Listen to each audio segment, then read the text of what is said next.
Hola, buenas tardes a todos. Buenas tardes, ingeniero. ¿Qué tal? Buenas tardes. Espero que se encuentren muy bien.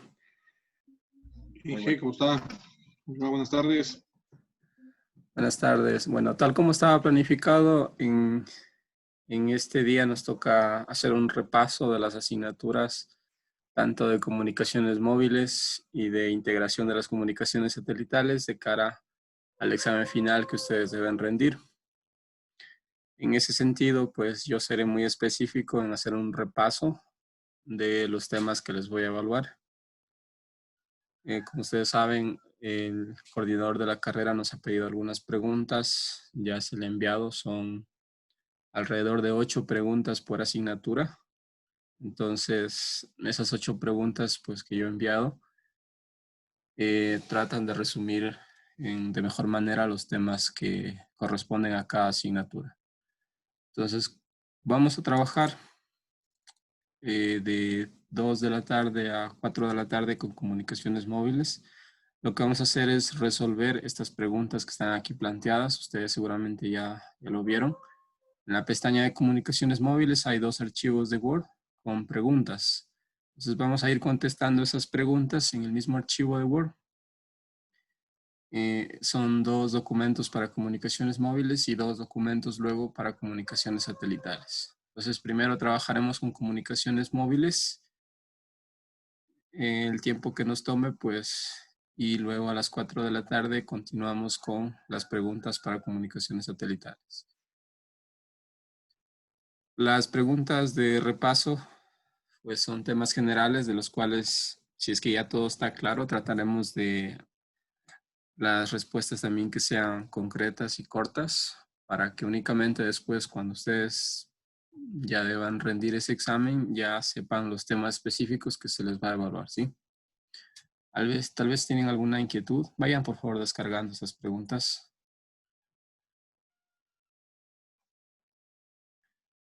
Entonces, ingeniero, nosotros en este momento igual vamos a ir resolviendo y vamos a ir en este cuestionario, iríamos poniendo las respuestas, ¿verdad? Sí, correcto. Eso sí, vayan ustedes contestando. Yo les voy a ir explicando y también voy a ir resolviendo en el documento de Word, pero es necesario que ustedes también lo vayan haciendo, pues para que ahí organicen la información de esas preguntas. Igual les recuerdo que la clase está grabada por si luego quieren revisar.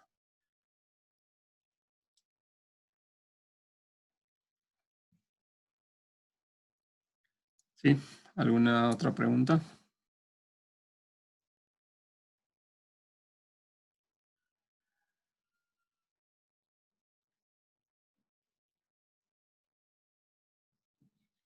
Bien, entonces trabajemos primero con el archivo preguntas de repaso parcial 1 de comunicaciones móviles que yo ya lo tengo aquí disponible.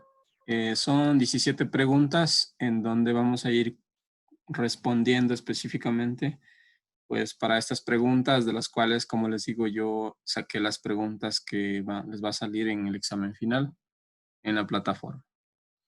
Algunas respuestas son muy concretas, en una línea se contestan, otras son un poco más extensas. Pero bueno, al final las preguntas que, como les digo, tendrán en su examen será una combinación de todas estas preguntas tipo que están aquí. ¿De acuerdo? Bueno, la mayoría de los que están aquí conectados, esta asignatura la recibieron el semestre anterior, entonces algunas de las cosas que están aquí como preguntas las recordarán, quizás otras no, entonces ese será el objetivo de este taller.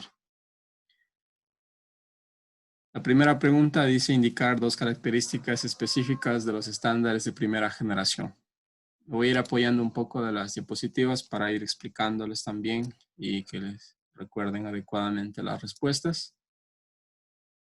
Si recuerdan, pues los diferentes estándares de comunicaciones móviles están especificados por diferentes tecnologías clasificados por generaciones, desde la 1G hasta la 5G que está actualmente en desarrollo. Entonces la 1G corresponde a esos sistemas analógicos que se utilizaban únicamente para transmitir voz y que no se utilizaban para datos. Como dice aquí, 0 kbps. A partir de la 2G ya estamos hablando de tecnologías digitales. Entonces, ¿qué características podrían ustedes indicar aquí de estos estándares de primera generación?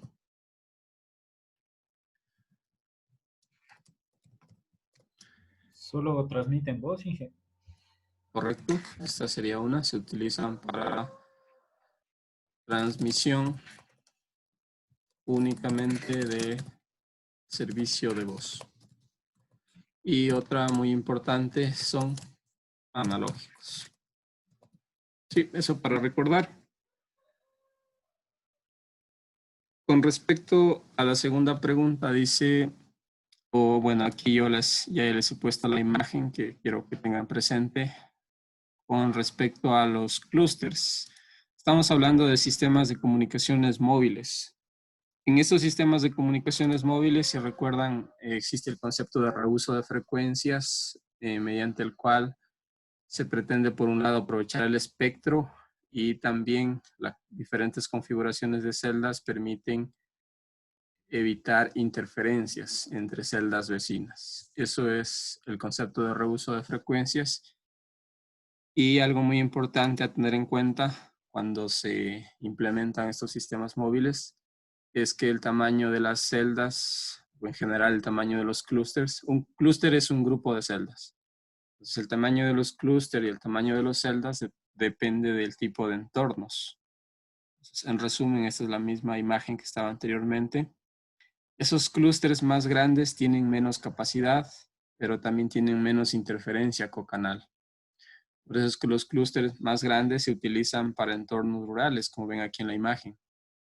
Y los clústeres más pequeños tienen mayor capacidad, pero existe también mayor interferencia. Entonces, por eso es que es en entornos urbanos densos, donde hay alto número de usuarios, se implementan clústeres más pequeños, y en entornos rurales tendríamos los clústeres más grandes. Eso está resumido en esta imagen que está aquí en la pregunta. Inge, una consulta. ¿La interferencia cocanal se refiere a interferencias entre frecuencias? Sí, correcto. Correcto, es la interferencia entre frecuencias que pueden haber. Ah, ok, Inge. Y las frecuencias son las que utilizamos dependiendo de las bandas que utiliza la tecnología, ¿no? Sí, sí, correcto. Eso es. Dependiendo de las tecnologías, existen diferentes bandas. Y también, bueno, hay que tener en cuenta también que en una banda, por ejemplo, imaginemos la banda de 800 megahercios. Esa banda está dividida en canales que pueden ser TDMA. Y cada uno de esos canales que se obtienen, pues sería también un canal. Un canal de usuario sería. Ok, Inge, y ahí sí. Entendido. Sí, de acuerdo. ¿Les parece cómo estamos trabajando? Como ven, es algo muy concreto de las preguntas que se les va a evaluar, que estamos recordando aquí. ¿Está claro? Si me confirman, por favor. Sí, ingeniero. Para mí está una buena opción así. Muy bien. Si es que hay preguntas, por favor, indiquen nomás. Vayan pues despejando cualquier duda. Centrémonos en esta información que vamos a considerar aquí en estos documentos, y para cada asignatura, porque, bueno, en mi caso nos ha tocado comunicaciones móviles y satelitales. En lo que se refiere a los sistemas móviles, existe un modelo de propagación que se utiliza, al menos para esos sistemas 2G y 3G, que utilizan frecuencias en rango de megahercios, que es el modelo de Okumura. Ese modelo de Okumura es un modelo, recuerden que es una fórmula básicamente que determina las pérdidas de propagación, considerando diferentes rangos de frecuencia, distancias de propagación, alturas de antena, etc. Entonces, el modelo de propagación de Okumura considera tres tipos de entornos, que son los entornos, si recuerdan, urbanos. ¿Alguien recuerda otro tipo de entorno? El rural, Inge. Entornos Suburbano. Y Entornos urbanos, entornos suburbanos y entornos o áreas abiertas, ¿no? abierto. Áreas abiertas, sí. Entonces, esa fórmula que estudiamos en esta asignatura nos permite calcular las pérdidas para estos tres entornos. Para entornos urbanos las pérdidas serán mayores, para entornos urbanos serán menores y para áreas abiertas pues disminuirá. Dependiendo de los entornos, la distancia de propagación puede ser mayor o menor y es la base para luego hacer ese proceso de planificación de red. ¿Sí? En los sistemas móviles, la pregunta 4, muy importante, hay que considerar. A ver, voy a ir señalando los enunciados para ir diferenciando.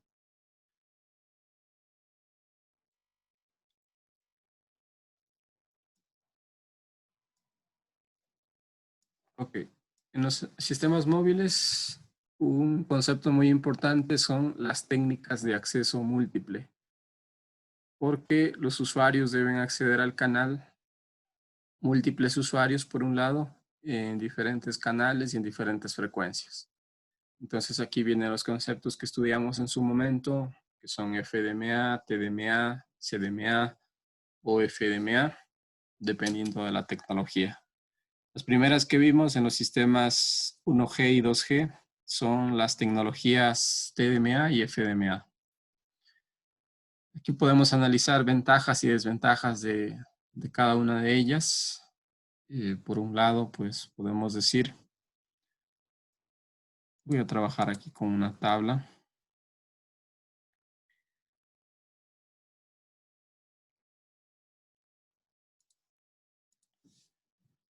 Vamos primero con ventajas de este tipo de tecnologías. Ventajas de TDMA y de FDMA.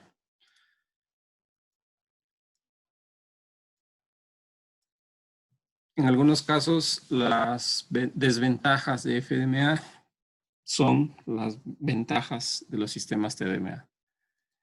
¿Alguna ventaja de un sistema TDMA que recuerden?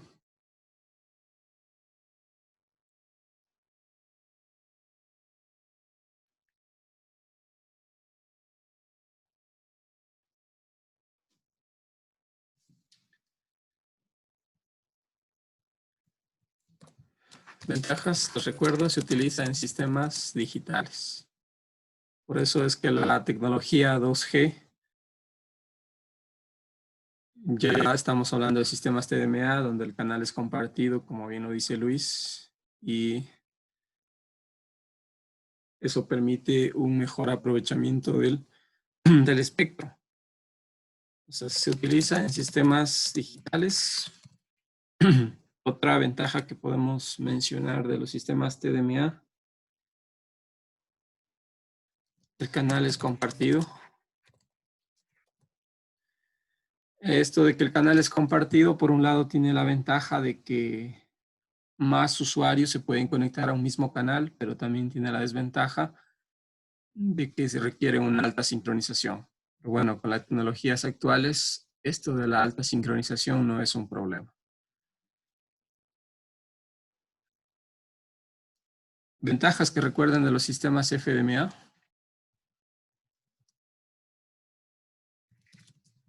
Son sistemas baratos. Baratos, son fáciles de implementar.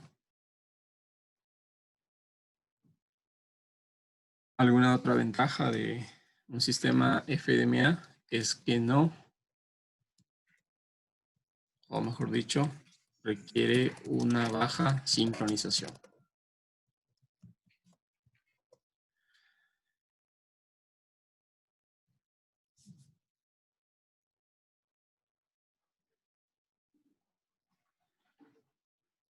Sí, correcto, Luis. También es una ventaja de los sistemas FDMA de que no existen interferencias entre símbolos, lo que sí ocurre con los sistemas TDMA. Entonces vamos poniendo acá también un par de ventajas de desventajas, perdón, de estos sistemas. ¿Qué desventaja recuerdan del sistema TDMA? Necesitan alta sincronización. Correcto. La alta sincronización que requieren. Otra desventaja.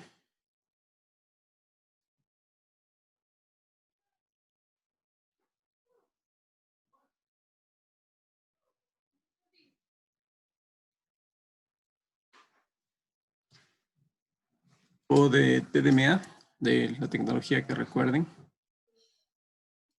Sí, bueno, como bien lo dice Luis, la desventaja de TDMA es que existe este fenómeno conocido como ISI, que es interferencia entre símbolos. ¿Sí? En FDMA las desventajas, pues, una de las principales desventajas es la interferencia cocanal. Eso, interferencia cocanal. La interferencia cocanal se refiere a que debido al efecto Doppler se pueden mover las portadoras asignadas para cada uno de los canales, entonces eso hace que exista una interferencia. Debido a que hay la interferencia cocanal, entonces hay que dejar bandas de guarda. Bueno, esta es la desventaja porque esas bandas de guarda no se utilizan para transmitir datos, por lo que se desperdicia esa parte del espectro. Otra desventaja de los sistemas FDMA.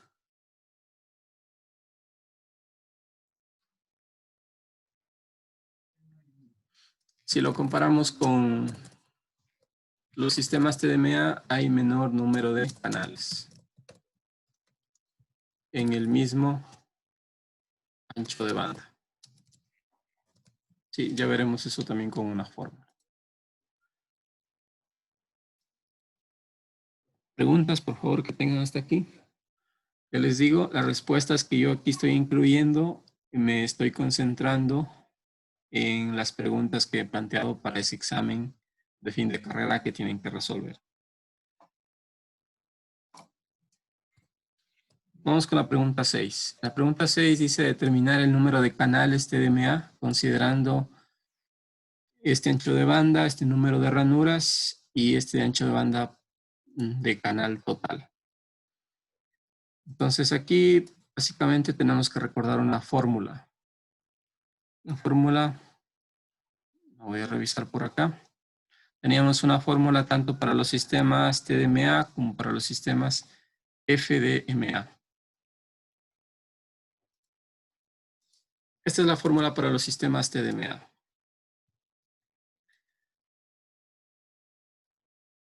Sí, les explico. M es el número de ranuras.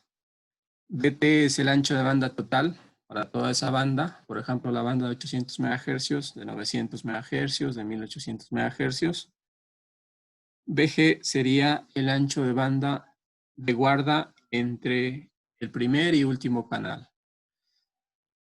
Sí, para hacerlo más sencillo, vamos a considerar que no hay bandas de guarda para el primer y último canal, entonces este valor BG sería 0. Así es como también yo les he planteado en el examen.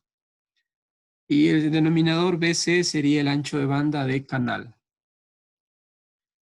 Sí, si es que no me entienden, si es que no lo recuerdan, por favor irán preguntando. Ancho de banda total sería todo el ancho de banda de la banda correspondiente.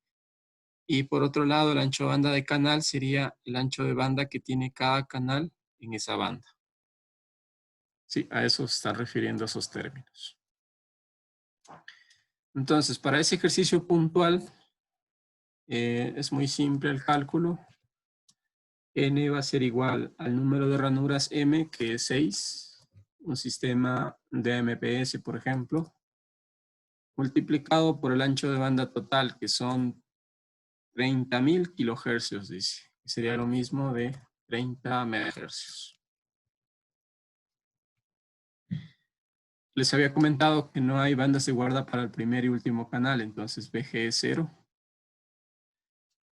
Y eso entonces sería dividido para BC, que es el ancho de banda de un canal, Cada canal tiene 25 kilohercios. Aquí tener cuidado con las unidades. ¿Y cuánto les da ese cálculo?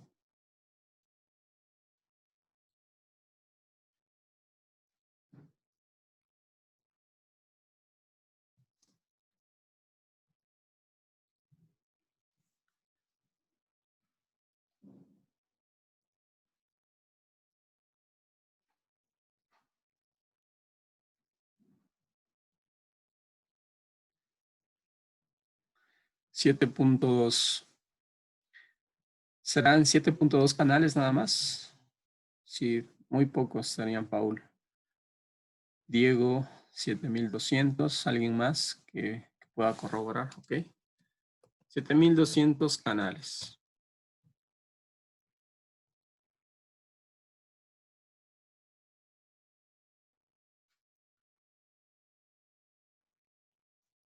Sí, 7200 canales. Esto sería pues, canales, ¿no? Esto es, como les digo, porque se pueden obtener más canales. De hecho, el número de canales se multiplica por m, que es el número de ranuras. Como es un canal compartido, los canales de usuario deberían multiplicarse por 6. Entonces serían en total 7200 canales. ¿Sí? Vamos a hacer ahora un cálculo, pero ya no para un sistema TDMA, sino para un sistema FDMA.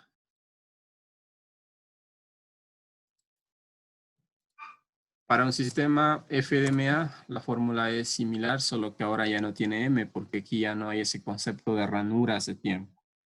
Entonces, igual voy a copiar la fórmula por acá. Esta sería la fórmula. Observen la diferencia, ya no hay ranuras de tiempo. El resto de parámetros tiene el mismo significado. Simplemente un ancho de banda disponible se lo divide en partes, donde cada una de esas partes corresponden a los canales para cada uno de los usuarios. Del mismo modo, aquí el ejercicio no les indica que hay este ancho de banda de guarda para el primer y último canal. Entonces vamos a considerar que este valor BG será 0. Entonces el cálculo es muy simple. Aquí en el ejercicio también les indico que el ancho de banda de canal de 40 kilohercios ya contempla lo que son las bandas de guarda, porque esos sistemas FDMA que estudiamos en su momento tienen un canal, el canal disponible para los usuarios y una banda de guarda. Entonces, tanto el canal como la banda de guarda aquí ya representan los 40 kilohercios. Eso es lo que les indica allí en ese paréntesis. Entonces, esto es muy simple. Solamente hace falta interpretar esos datos.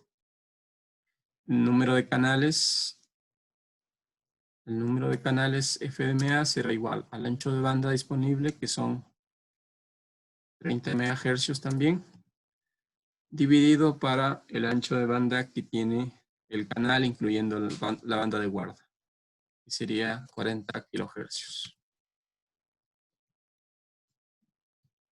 Es una división.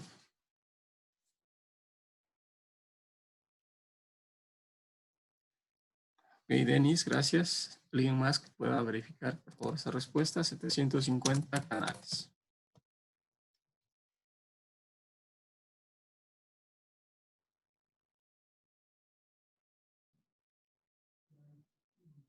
¿Sí? ¿Está claro, por favor? Si es que creen que voy muy rápido, no se está entendiendo, me indican nomás. Si quieren alguna explicación específica de alguna de las cosas que les estoy explicando, pregunten nomás. Inge, ¿por qué no se considera la banda de guarda en este caso de 10 kilohercios? Es simplemente por... A ver, esta banda de guarda de 10 kHz entre canal sí está considerada. Lo que no está considerándose, este valor BG no es la banda de guarda entre canales, sino es la banda de guarda para el primer y último canal que se deja. Aquí le indico en otro gráfico. Tenemos entre bandas de sistema, por ejemplo, entre la banda de 800 hay una banda de guarda que se deja para el primer y último canal. Y luego vienen los canales correspondientes con la banda de guarda entre sí. Entonces, ese valor BG es para el primer y último canal. Y el otro valor que está indicado aquí de 10 kilohercios es esta banda de guarda entre canales.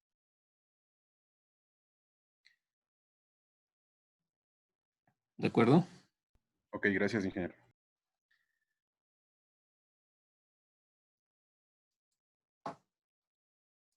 Muy bien. Asimismo es como les he planteado los ejercicios para ese examen de fin de carrera. Son preguntas aleatorias, por cierto. Entonces, de las 8 preguntas que yo he dejado de comunicaciones móviles, creo que está configurado para que les aparezcan 3. Por eso es que estoy siendo específico en estas preguntas, ¿sí? A ver, esta pregunta también es muy importante porque aquí les consulto algunas cuestiones de las diferentes tecnologías. La tecnología de AMPS que está aquí es una tecnología digital. La de hecho, hace referencia que es una tecnología digital. Y AMPS es el nombre de la tecnología americana para sistemas analógicos en la primera generación. AMPS significa Advanced Mobile Phone Systems. Así es como se la llamó a la tecnología. Y cuando evolucionó a 2G, se la denominó DAMPS, o sea, AMPS digital. Entonces, esa tecnología tiene unas características de modulación, técnicas de acceso múltiple, esquemas de duplexación y ancho de banda de canal. Entonces, eso es lo que les voy a resumir aquí. Vamos viendo. El esquema de modulación. El esquema de modulación que se utiliza en estos sistemas, pues estamos hablando de que son sistemas pi cuartos, una tecnología específica, pi cuartos de QPSK.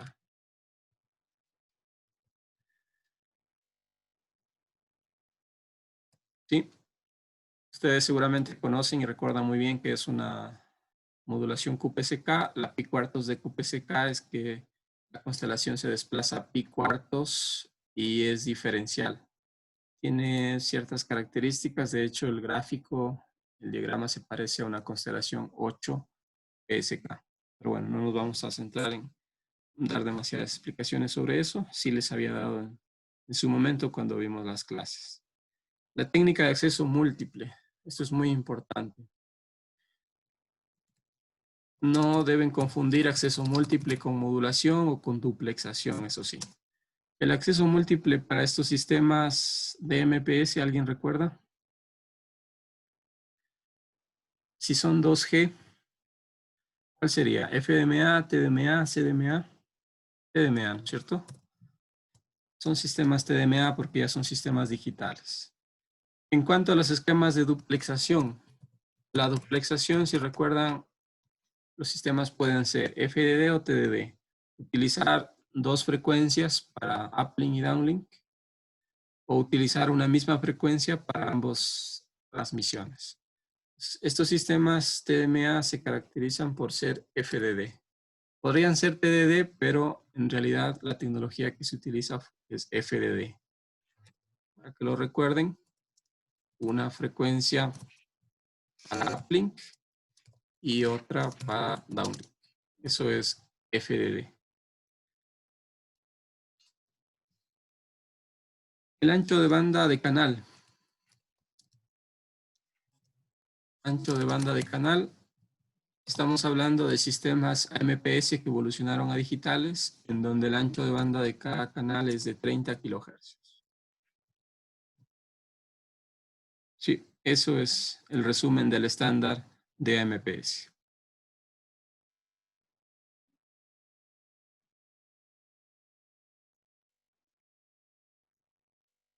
Luego les pregunto lo mismo, pero ya no para el estándar de AMPS, sino para GSM. Entonces ahí igual vamos a ir resumiendo las características y también analizando las diferencias.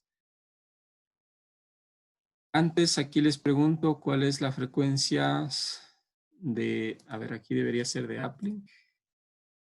FU, frecuencia de uplink y frecuencia de downlink para la RFCN 600 de GSM. La tecnología GSM pues contempla diferentes bandas de frecuencia. En esas bandas de frecuencia existen unas fórmulas ya determinadas que permiten obtener las frecuencias tanto de uplink como de downlink. Entonces allí yo les pregunto específicamente por lo que es la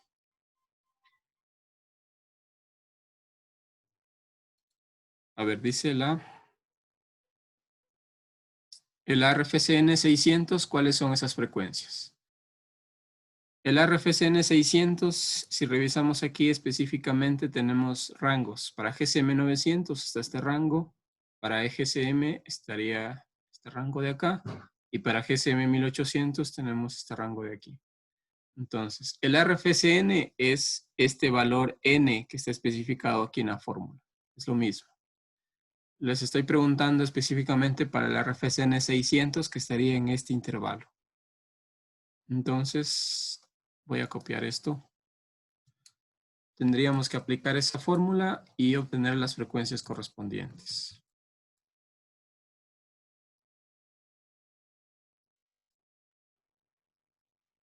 A ver.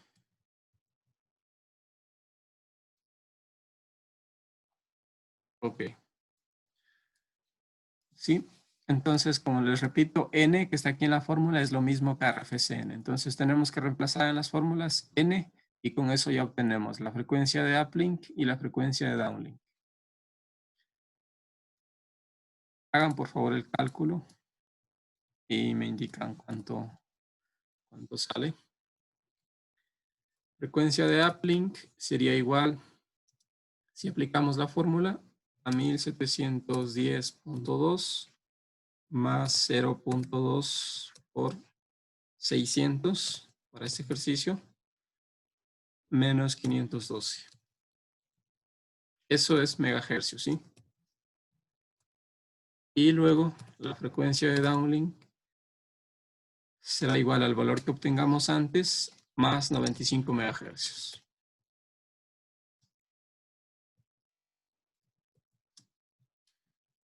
¿Cuánto les queda este cálculo?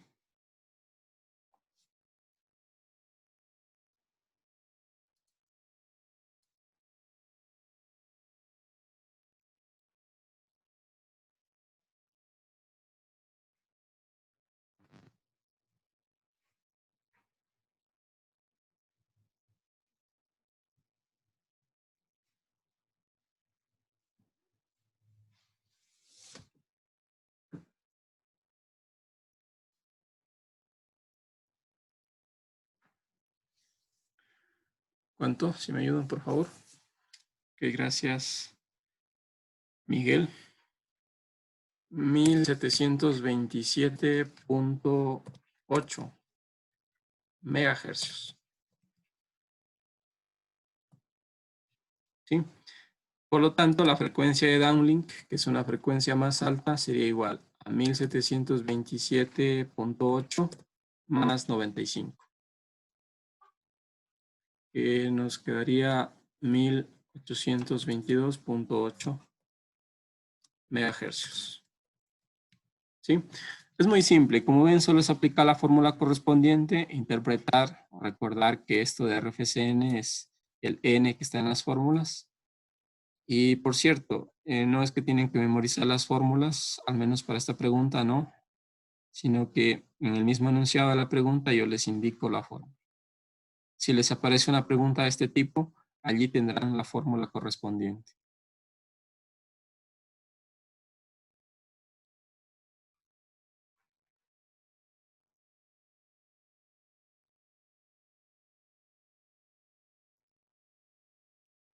¿Sí? ¿Alguna pregunta?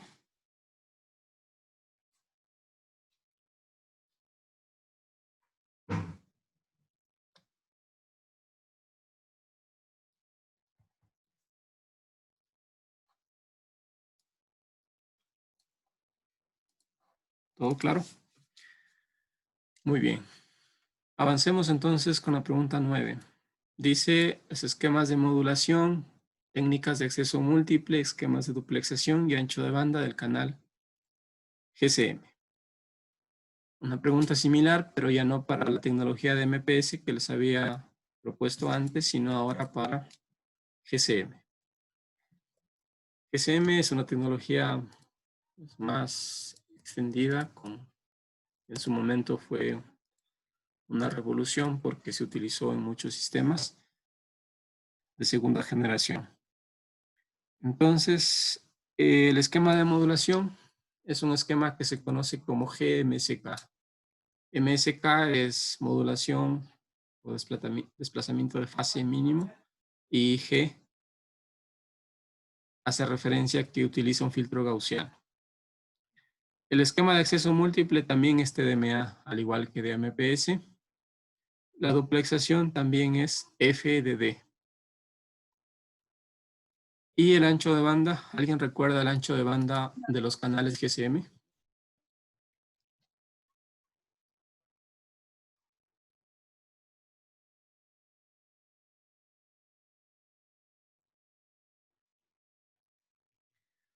$200 kilohercios.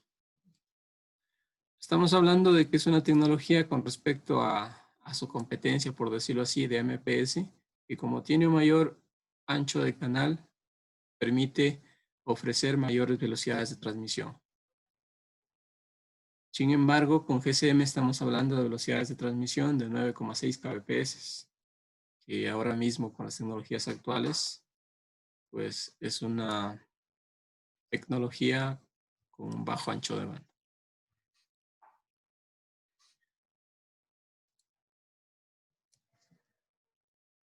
¿Sí? Vamos con la pregunta 10. La pregunta 10 dice esquemas de modulación, técnicas de acceso múltiple, duplexación y ancho de banda de GPRS. Si recuerdan, GSM evolucionó a GPRS y luego GPRS evolucionó a Edge, que tenemos por acá. Entonces también vamos indicando características de estas tecnologías. Estas serían características de capa física que estudiamos en clases. El esquema de modulación de GPRS es el mismo de GSM, GMSK. La técnica de acceso múltiple es también TDMA. El modo de duplexación es FDD. Y el ancho de banda sigue siendo de 200 kilohercios. Como ven, no existen diferencias.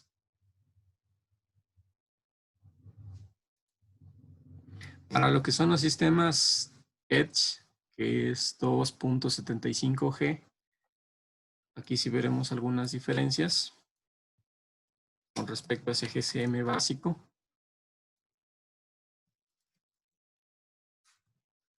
La modulación puede ser GMSK, porque necesita ser compatible con GSM, y también puede ser 8PSK, de acuerdo al estándar. El acceso múltiple es TDMA, la duplexación es FDD y el ancho de canal es 200 kilohercios. Una de las características de GPRS y Edge con respecto a GSM es que en estas dos tecnologías el modo de conmutación ya no es basado en circuitos, sino en paquetes de datos. Por lo tanto, es más eficiente.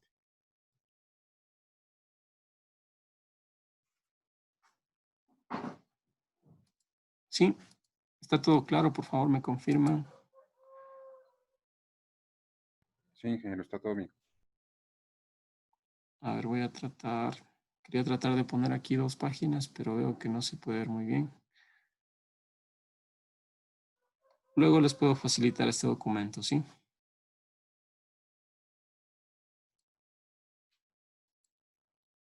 Ok. A ver, avancemos con la 12. Dice los esquemas de modulación, técnicas de acceso múltiple de WCDMA. WCDMA, si recuerdan, es ya la tecnología de tercera generación o 3G. Aquí estamos hablando de que la técnica de acceso múltiple cambia. De hecho, lo vamos a indicar aquí. En cuanto a esquemas de modulación, en realidad existen varios esquemas de modulación que se utilizan acá. Estamos hablando de los sistemas QPSK, pueden ser también sistemas QAM. Y en las versiones por ejemplo, de 3G superiores como HCPA, HCPA+, ya se utiliza hasta 64 QAM.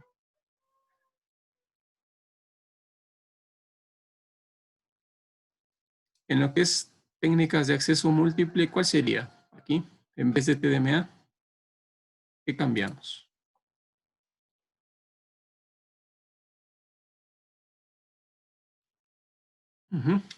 Es WCDMA. CDMA es acceso múltiple por división de código y la W hace referencia a que es de ancho, de un gran ancho de banda, ¿sí? De wideband. Wideband CDMA.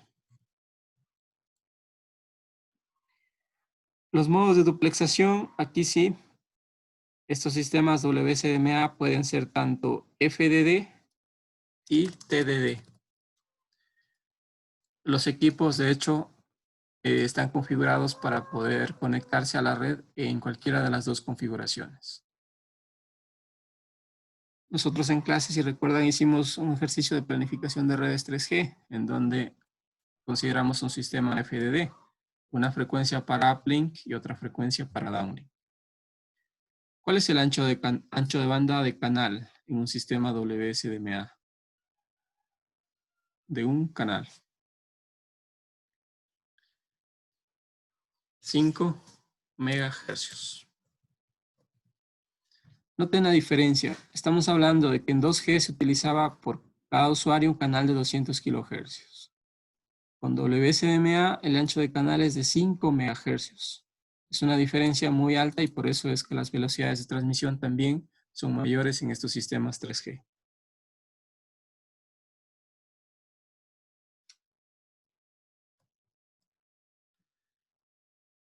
La pregunta 13 dice si la señal transmitida en un sistema WSDMA es de 2 GHz y el ancho de banda de la señal original es de 500 MHz, ¿cuál es el factor de ensanchado? Esta pregunta, pues si recuerdan, los sistemas WSDMA tienen una característica de que utilizan códigos de ensanchado. Sus códigos, como su nombre lo indica, ensanchan la señal original. Entonces, si aquí estamos hablando de que un sistema WSDMA, o sea, la señal ya ensanchada es de 2 GHz y la señal en principio, la señal original era de 500 MHz, ¿cuál es ese factor de ensanchado? Entonces, aquí lo que deben hacer es una simple división. Vamos a llamar al factor de ensanchado como N.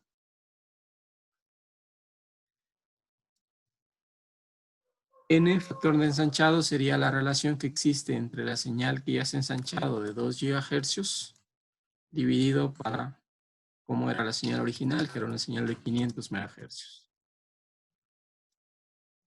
Eso nos daría un número, ¿no? Un número entero adimensional que nos indica cuánto está ensanchada la señal.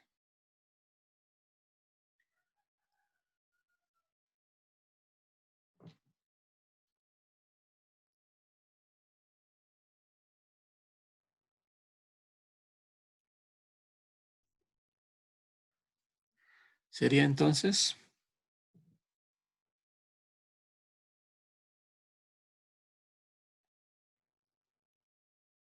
4, ¿no? 4 veces. Se lo doy claramente. Si la señal era de 500 MHz y se ensanchó 4 veces, pues la señal resultante WSMA es de 2 GHz. Entonces, esto es factor de ensanchado. Una relación entre el ancho de banda de la señal ensanchada y el ancho de banda de la señal original. Adimensional, ¿no?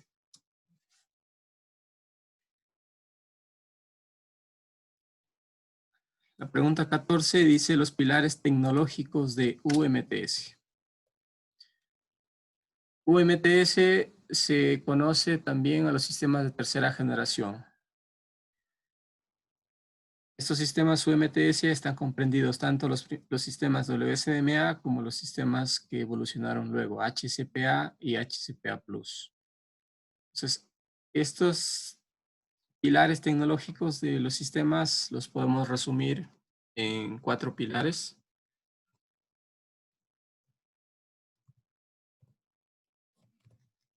uno de los pilares son los códigos. Los códigos de ensanchado y de aleatorización que hay. Si es CDMA, pues estamos hablando de códigos. Entonces los códigos deberían ser uno de estas tecnologías. El otro pilar fundamental de este tipo de tecnologías es WCDMA como tal. La técnica de acceso múltiple. El tercer pilar fundamental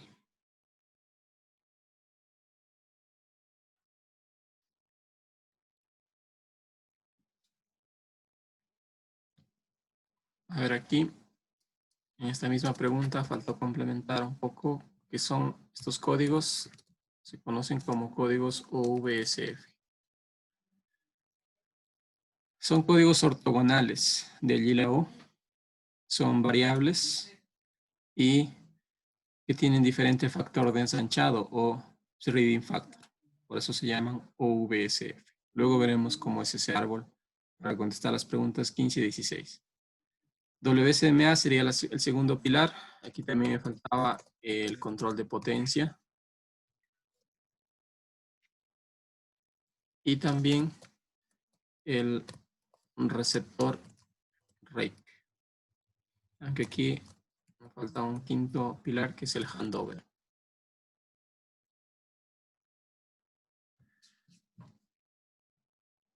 Sí, el control de potencia se utiliza, si recuerdan, cuando los usuarios estaban más alejados de la estación base, transmiten más potencia y los que están más cerca transmiten menos potencia. Con eso se puede evitar interferencia.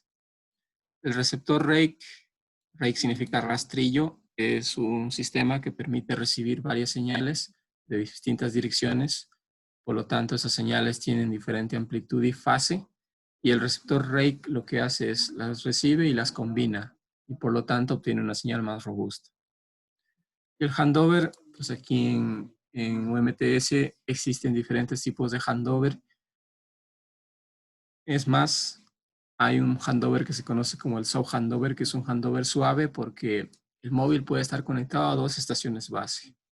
Si es que se desconecta de una estación base, puede seguir conectado a otra. Entonces, ese traspaso que hay, como su nombre lo dice, es un traspaso, un handover suave. Sí, estos serán entonces los pilares tecnológicos de UMTS. Y aquí también tienen una pregunta puntual para el examen donde se les pide estos códigos. Estos códigos en su momento los habíamos estudiado.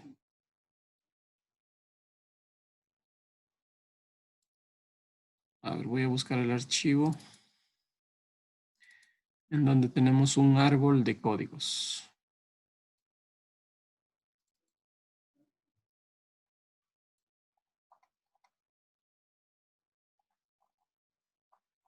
A ver, sería antes.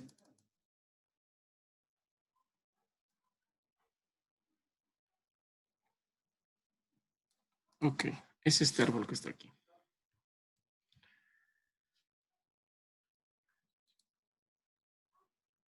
Entonces, para ustedes escribir ese código, tienen que recordar un poco cómo se forma este árbol y cómo es la representación de cada uno de los códigos. Entonces, les recuerdo, partíamos de un código, ¿sí? De este nivel 1, en donde el primer código puede ser 1, puede ser 0. Nosotros lo habíamos estudiado primero 1, que sería este código C11. El primer subíndice, este 1, indica el nivel o el factor de ensanchado. Y el segundo dígito indica el número del código. Como así, aquí solo tenemos un código, pues tenemos el código C11. Si el árbol se extiende, este es el árbol OVCF, tenemos que el primer subíndice es 2, porque tenemos el segundo nivel, segundo factor de ensanchado. Y el número, observen que es 1 o 2. Si vamos a este tercer nivel, el factor de ensanchado es 8, entonces todos tienen el mismo subíndice como 888. Y el segundo subíndice sería el número del código, ordenadamente, 1, 2, 3, 4, 5, 6, 7 hasta 8. Este árbol se puede extender hasta 256 niveles. Entonces, pues, yo tampoco es que les pregunto cuál es el código de Spreading Factor 32, sino que hasta Spreading Factor 16 les puedo preguntar, que sería extender un poco más este árbol. Diego Alarcón, ¿tiene alguna pregunta?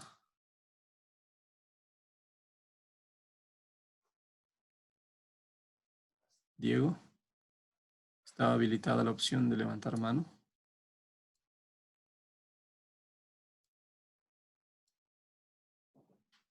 No, Inge, solo estaba viendo una cosa. Ya, ok. Listo, entonces les recuerdo también cómo se forma este árbol. Partimos de un código 1, como les dije, y luego tenemos dos ramas, la rama superior y la rama inferior. La rama superior consiste en copiar el mismo código que sería el código precedente y se lo duplica, ¿no? Si el código precedente es 1 y lo duplicamos, nos quedaría 1, 1. En cambio, en la rama inferior se copia el código precedente, que sería esto, y luego lo negamos. Como son unos y ceros, si negamos 1 sería 0. Entonces tenemos estos códigos de este nivel 2. Lo propio se debe hacer para los otros niveles. Entonces, si luego sacamos estos dos códigos, observen que de cada código se desprenden dos códigos. Entonces, de este código 1, 1, el de la rama superior sería lo mismo, 1, 1, y duplicado 4 unos. En la rama inferior se copia el 1, 1 y luego se niega ese código. Entonces sería 0, 0. Observemos, por ejemplo, este código, el C43. C43, el primer subíndice también les indica el número de dígitos que tiene ese código, son 4. Es el código 1010. Se derivan dos códigos, el C85 y el C86.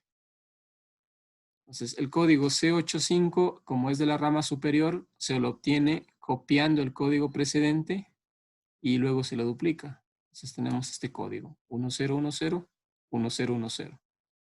Y el código de la rama inferior se copia el código precedente, que es el 1010, pero luego se niega.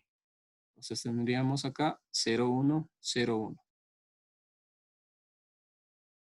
Así es como se forman estos códigos y bueno, la aplicación de esto es que cada usuario se puede diferenciar con un código ortogonal de este tipo, pero que pueden ser, claro, hasta códigos de 256 dígitos. En función del código que se asigna al usuario, se controla lo que es el ancho de banda.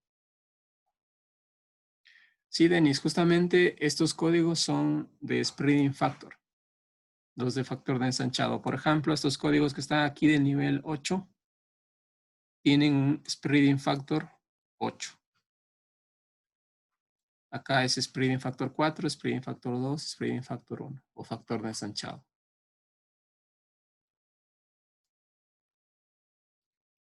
¿Sí? Listo, a ver. Entonces, eso lo hemos hecho para contestar la pregunta que dice, escribir el código 1610, tal como está aquí. Entonces, de la explicación que les dije, el 16 indica que es del spreading factor 16 o del nivel 16 y el 10 indica que solicita el código número 10. Aquí tenemos ya el árbol hecho hasta el spreading factor 8. ¿De dónde se obtendría el código 16? Por supuesto sería de la siguiente rama que se dibujaría aquí. Este sería el spreading factor 16. Cada uno de estos códigos genera dos códigos más. Este generaría el código C16.1. Perdón, C16.1 y de la última rama se derivaría el código C16.16. Entonces ustedes aquí tendrían que más o menos determinar desde dónde se obtendría el código C1610. ¿De qué código sería? Del C85, ¿no? Sí, 16.1, 16.2, 16.3, 16.4, 16.5, 16.6, 16.7, 16.8, 16.9 y 16.10. Entonces el código que buscamos estaría en esta rama, C1610. Es un código de una rama inferior, por lo tanto, ¿cómo se lo obtiene?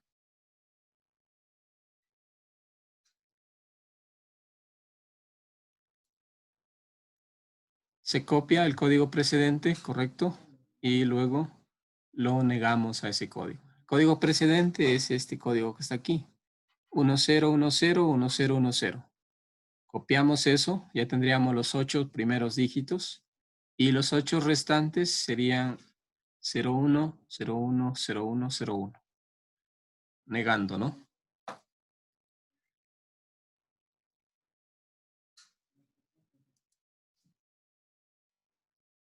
¿Qué dicen? ¿Les ha quedado claro? ¿Puedo escribir aquí? Allí veo que ustedes también lo están escribiendo. Sí, está bien. Lo que ha escrito Paul y lo que ha escrito Jorge es lo mismo. En primer lugar, el código tiene 16 bits, 16 dígitos, porque es C16. Y el número de código, pues, es lo que hemos determinado aquí en el árbol.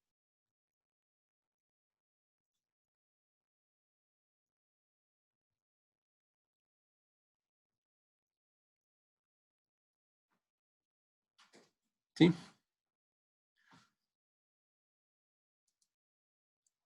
A ver, entonces,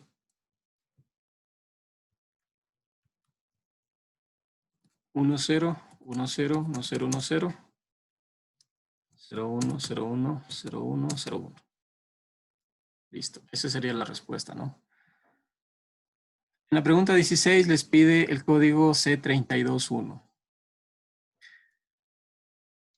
¿Cómo sería ese código C321? En primer lugar, tiene 32 bits y es el primero. Si observan aquí el árbol, los primeros códigos del árbol, todos son unos. Ahí sería 32 veces 1. Correcto. 32 veces 1. No lo voy a escribir simplemente para que recuerden. 32 veces 1.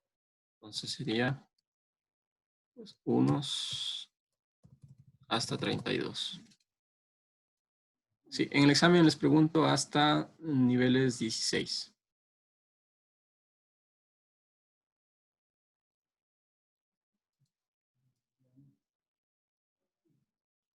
Y para finalizar, con esta parte es sobre el PIRE.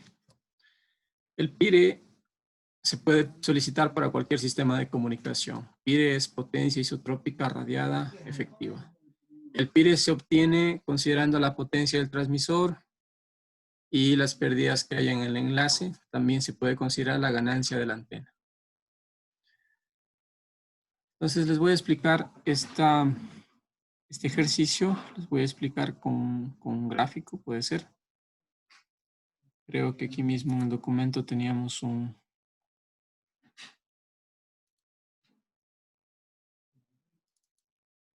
dibujo para poder usarlo.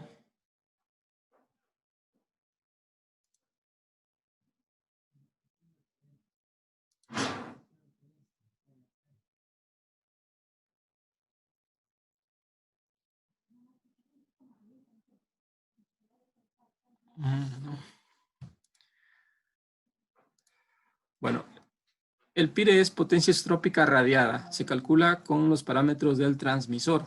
Entonces les voy a plantear yo aquí unos datos. Potencia de transmisión, por ejemplo, les digo que es de 1000 vatios. En el sistema existen pérdidas. Por ejemplo, hay un cable de 100 metros, por ejemplo, con 0.2 decibeles de pérdidas por metro.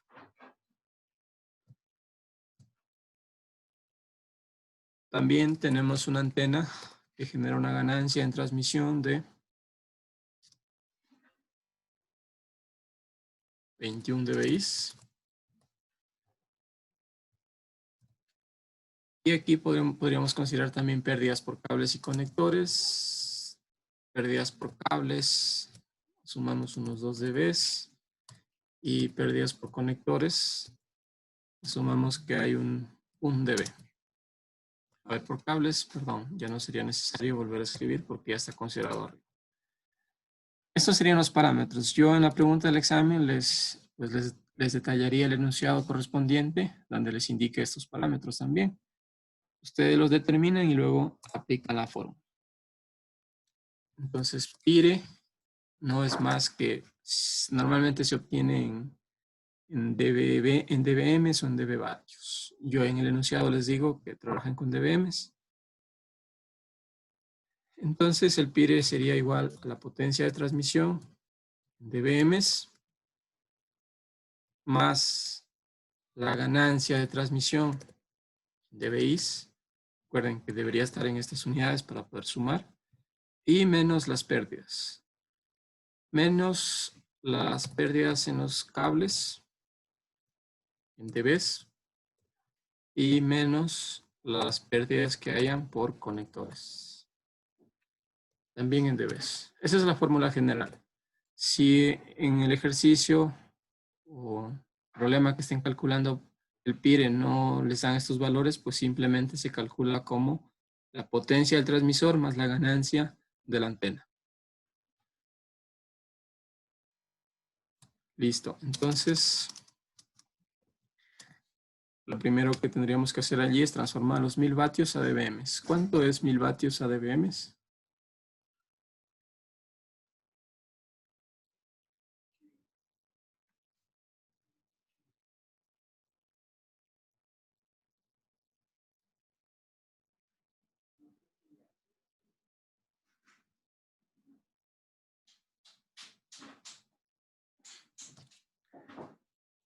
¿Cuánto sería? 1000 vatios dBms. No cometerán el error de sumar aquí 1000 más 21. Hay que transformar esos 1000 a dBms. 30, ¿no es cierto? Ok, entonces sería 30 más 21 menos pérdidas por cables. Como tenemos 100 metros de cable y las pérdidas son de 0.2 dB por metro, entonces 100 por 0.2 y menos 1 decibel. Como ven, es solo sumar y restar. Lo que estamos recordando es cómo interpretar esos valores.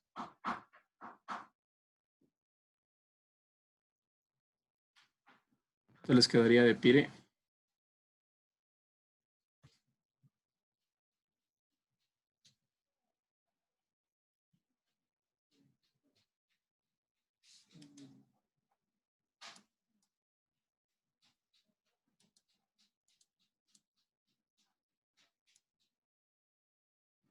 ¿48?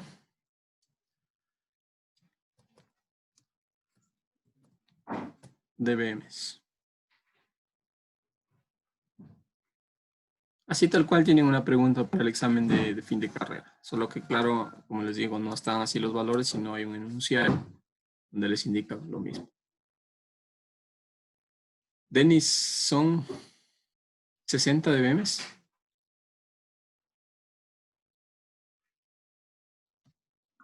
Debería ser 60 porque está la potencia en vatios, dije.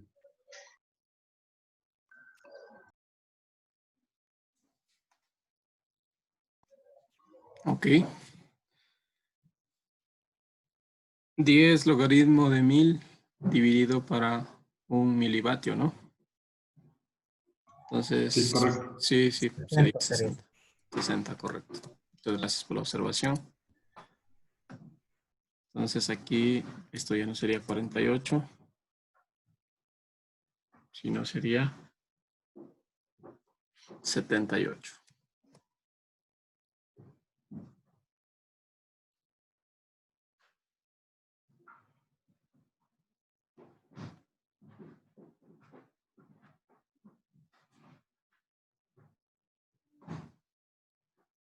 Muy bien. ¿Alguna pregunta? Dije, solo sería 60 dBm nomás. Aquí, ¿no? 60. El resultado final, porque es 60 más 21 menos 21. Sale 60. O falta un dato, no sé.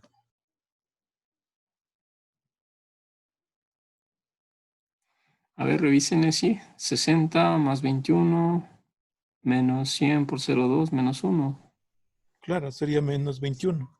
Se elimina 21, 21 y Inge queda sería 60. 60. Lo que pasa es que usted 60. dijo 100 por 0.02.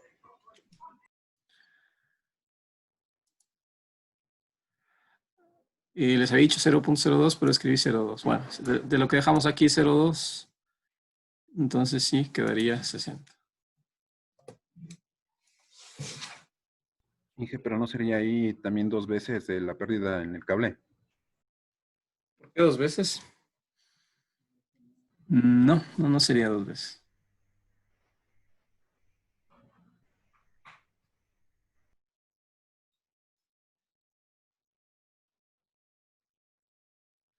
En total, las pérdidas por conectores son de 1 decibel, tal como les he dicho ahí.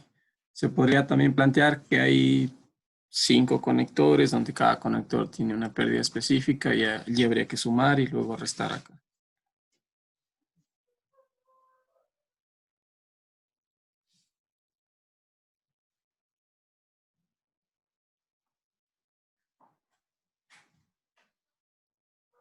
Sí, de acuerdo. ¿Alguna otra duda?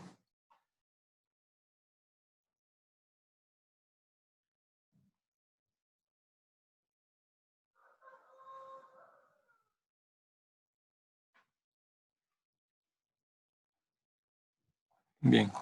Entonces pasemos al segundo archivo que tienen allí. En ese segundo archivo,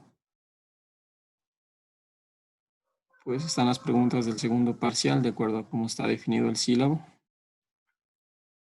Y que las vamos a contestar ahora. Son 15 preguntas. Aquí sí, pues son preguntas un poco más específicas. Tipos de parámetros a considerar en el proceso de planificación de redes 3G. Son 2 parámetros. Parámetros de cobertura y parámetros de capacidad.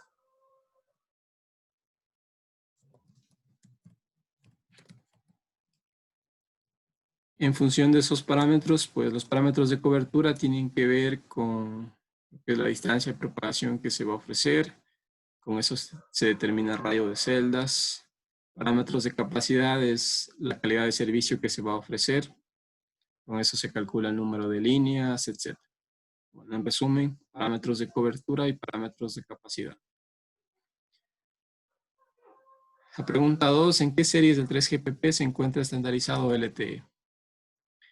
LTE está estandarizado en las series 36 del 3GPP. Las series 38 corresponden a 5G.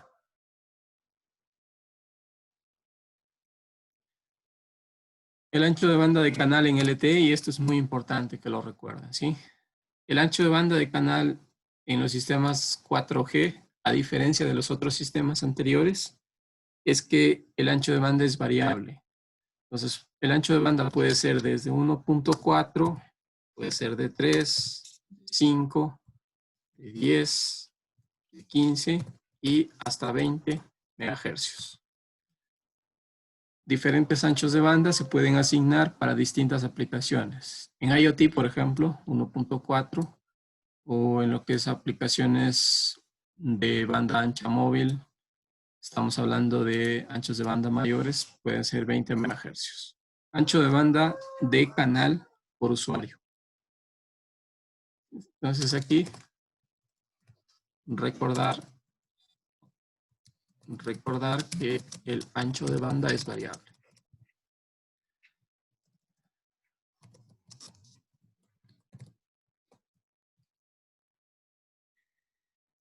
Esquema de acceso múltiple de LTE. ¿Alguien que lo recuerde? ¿Qué se utiliza? ¿PDMA, FDMA, CDMA o FDMA? O FDMA, ¿sí? Que lo estudiamos también. O FDMA, acceso múltiple por división de frecuencias ortogonales. Elementos del EPC LTE. El EPC es el Evolved Packet Core o sea, el core de red de la arquitectura LTE. Entonces aquí les voy a colocar una imagen para que lo recuerden. Esto es de 5G ya.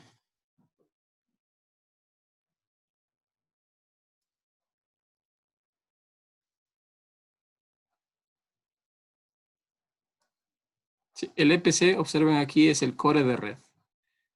Y los elementos que conforman ese EPC, pues, a ver, les voy a copiar esta imagen.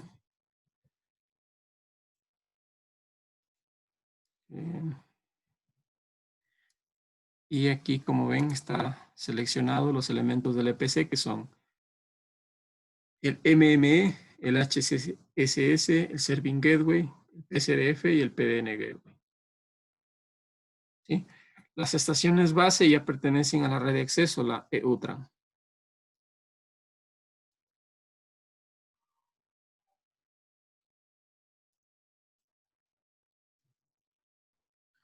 La pregunta 6. El ancho de banda que ocupan 300 bloques de recursos en LTE. Entonces aquí sí es una fórmula.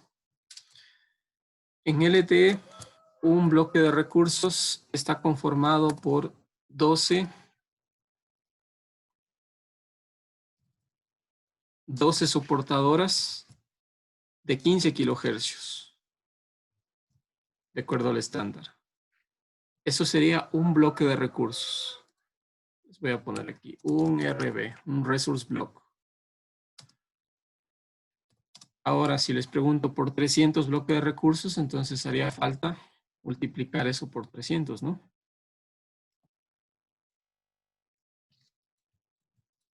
Tener en cuenta también las unidades, por favor. ¿Cuánto les da ese cálculo?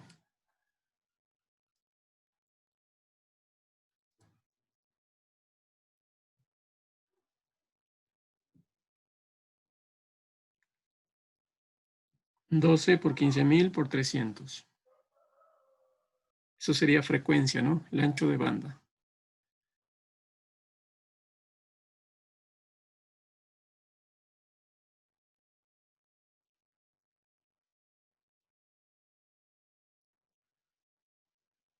$54 megahercios, ¿ok? Listo. Aquí se les puede pedir para cualquier otro número de bloque de recursos y ya pueden calcularlo con estas fórmulas. Y también algo del estándar LTE, el número de portadoras y símbolos por bloque de recursos para prefijos cíclico normal y extendido. El número de portadoras es 12. De acuerdo al estándar. Número de portadoras, 12. Allí dice por bloque de recursos para prefijo cíclico normal y extendido.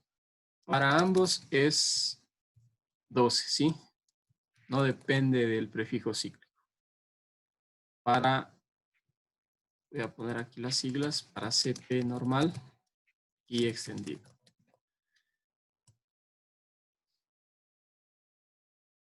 En cuanto al número de símbolos, aquí sí hay una diferencia. De acuerdo al estándar, tenemos que son 7 símbolos para prefijo cíclico normal y 6 símbolos para prefijo cíclico extendido.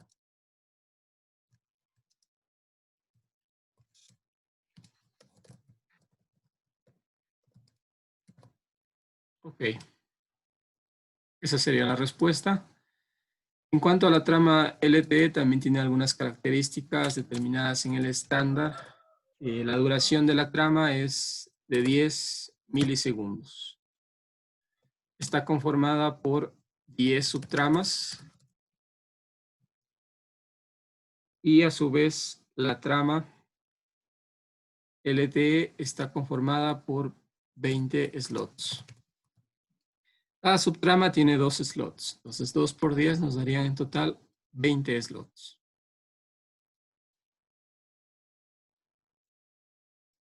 El número de component carriers en LTE Advance. LTE, si recuerdan, evolucionó a LTE Advance. Y aquí hay una tecnología que se utiliza para aumentar el ancho de banda. Vimos aquí antes, en LTE el ancho de banda máximo es de 20 MHz. Entonces con LTE Advanced se pueden asignar hasta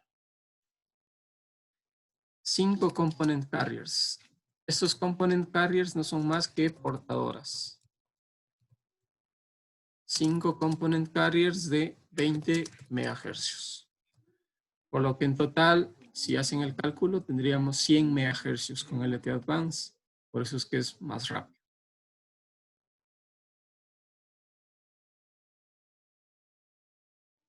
Diferencias y usos de la multiplexación espacial y diversidad espacial. A ver, esta pregunta no es necesario, creo que se me ha pasado. No la vamos a contestar, no es necesario. Los releases 3GPP correspondientes a 5G. El 5G, y bueno, el LTE también está estandarizado por releases o versiones. A la 5G New Radio tenemos las releases 15 y 16. Releases 15 y 16. Técnicas de acceso múltiple para 5G New Radio. Aquí hay algo muy importante que nos faltó considerar acá. En LTE o FDMA se utiliza para downlink y se utiliza SC-FDMA para uplink. Allí estaría bien contestada la pregunta, ¿sí? O FDMA para downlink y SC-FDMA para uplink. Sí, corregirán por favor. Si vamos acá a LTE, a 5G, perdón, las técnicas de acceso múltiple son similares. Estamos hablando de que se utiliza OFDMA para downlink y es opcional el uso de SC-FDMA.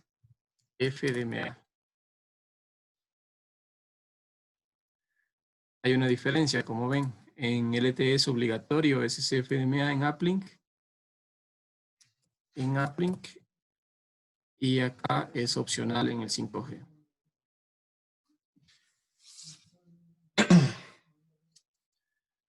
Diferencias entre el 5G NSA y SA. NSA significa 5G no standalone y SA sería el 5G standalone. Entonces, con el 5G,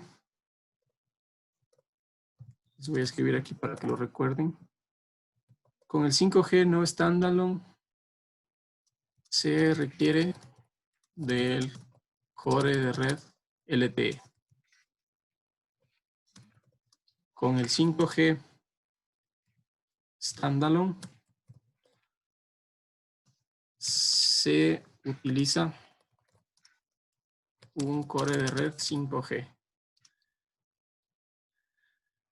Esto básicamente significa que ese 5G no standalone requiere de la red LTE que ya está implementada para poder funcionar y con el standalone es ya independiente. Por eso es que las primeras implementaciones que se han hecho de redes 5G son no standalone, que se hacen con LTE. Y las standalone, que también ya se desarrollarían luego, ya serán independientes.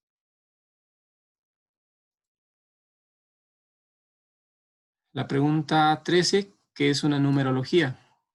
Una numerología es una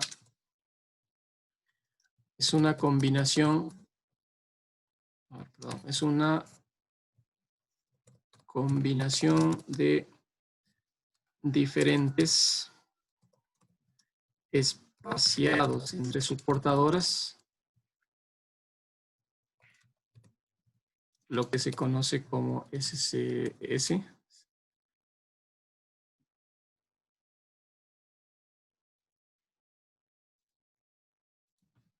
Y prefijo cíclico normal y extendido.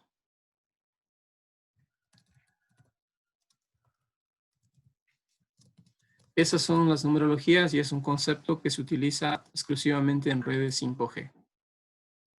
Dependiendo de la numerología, se pueden ofrecer diferentes capacidades a los usuarios.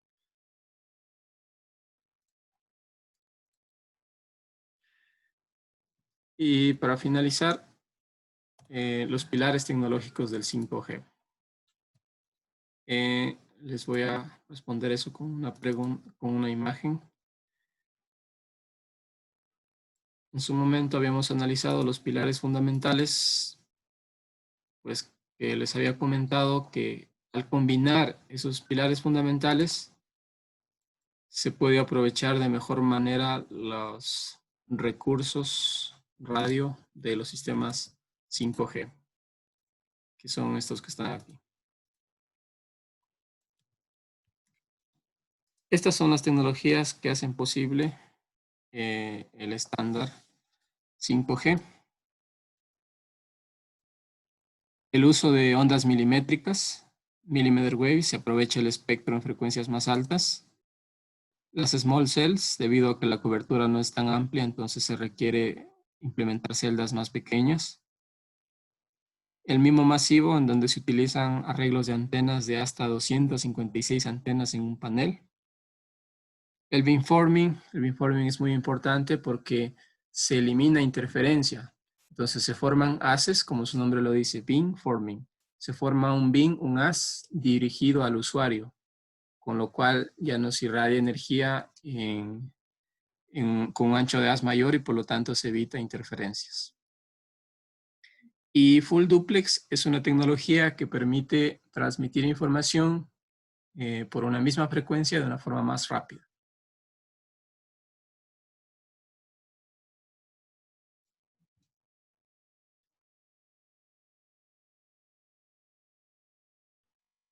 Listo. Estos serían entonces las preguntas de comunicaciones móviles. No sé si tienen alguna duda. Inge, ¿puedes subirle un ratito a la pregunta 4? No pude grabar, ver los cambios que hizo. Ok. Aquí les había dicho que es OFDMA para downlink y en SCFDMA para uplink. La característica de SCFDMA era que disminuye el consumo de energía de los equipos. Por eso se utiliza para uplink, para ahorrar baterías en los móviles.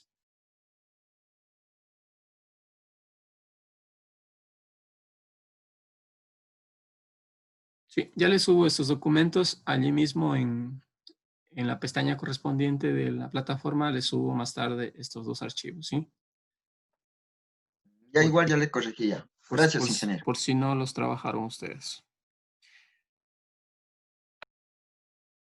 ¿Preguntas, por favor?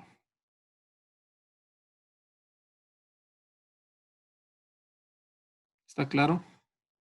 Si me confirman, las 46 personas que están conectadas, ¿está claro? Tomen esto como un cuestionario de la asignatura de comunicaciones móviles. Yo de estas preguntas saco las preguntas para el examen que tienen que dar próximamente de titulación, ¿sí? Inge, una consulta. Nosotros cuando trabajamos por células, ¿cada célula trabaja una diferente frecuencia o todas las células trabajan a la misma para formar el clúster en el cual se trabaja? Ya, usted se refiere a esto, ¿no? Por ejemplo, estas celdas que tienen A, ¿dice usted que utilizan una misma frecuencia? ¿Sí o trabajan en diferentes frecuencias? No. Por ejemplo, aquí en este clúster, un clúster sería lo que está aquí en color. Por ejemplo, este es un clúster de 19 celdas.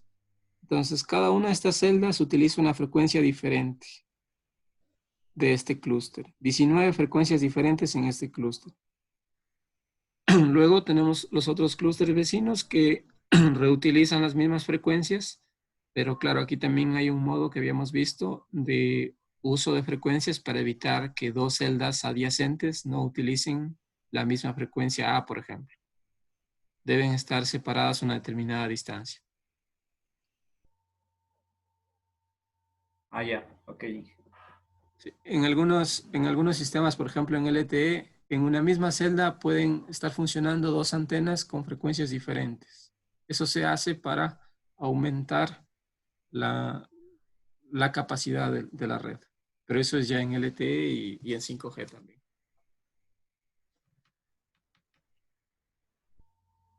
Pero ahí la distancia es menor, ¿no? Debido a la frecuencia, Sí, se trabajan frecuencias más altas. correcto. Como son frecuencias más altas, entonces la distancia de propagación es menor y por eso la tecnología de las small cells es muy importante. Celdas más pequeñas, porque la distancia de propagación es menor. Y utilizan mayor número de antenas, ¿no? Sí, el mayor número de antenas, que es el mismo masivo, permite el beamforming. El beamforming, que es formar haces o beams, de eso también tienen una pregunta. Beams dirigidos a los usuarios, por lo tanto ya no hay esa interferencia entre usuarios. Ah, ok. De eso hablábamos que los nuevos celulares vienen con mayor número de antenas, ¿no? Internamente. Sí, correcto, porque para el sistema mismo se requiere varias antenas en transmisión y también en recepción. Se podría implementar un sistema, pues, MIMO, siempre y cuando tanto la estación base como el móvil tengan más de una antena. Ay, ay. Ya, gracias. Muy bien, ¿alguna otra pregunta tal vez?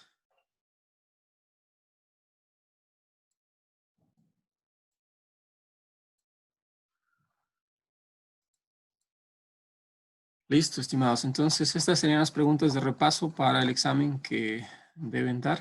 Y bueno, son las 3:30. A las 4 continuamos con las preguntas de comunicaciones satelitales. Aquí sí quisiera pues ser específico. Las preguntas de comunicaciones satelitales para las personas que ahora mismo están en 10º son las mismas preguntas de repaso que vimos en la clase. De hecho, en esta semana que pasó culminamos un poco con ese repaso. En ese sentido, si es que ustedes ya tienen claro esas preguntas de repaso, no es necesario que se conecte, ¿sí? Vamos a resolver lo mismo. Son las mismas preguntas, como pueden ver, los compañeros que ya son de promociones anteriores, entonces sí estarán interesados en conectarse para poder resolver entre todos estas preguntas de aquí. ¿Sí? ¿De acuerdo? Listo. El examen, Jorge, no está definida aún la fecha, pero estamos hablando de que será a finales de este mes más o menos.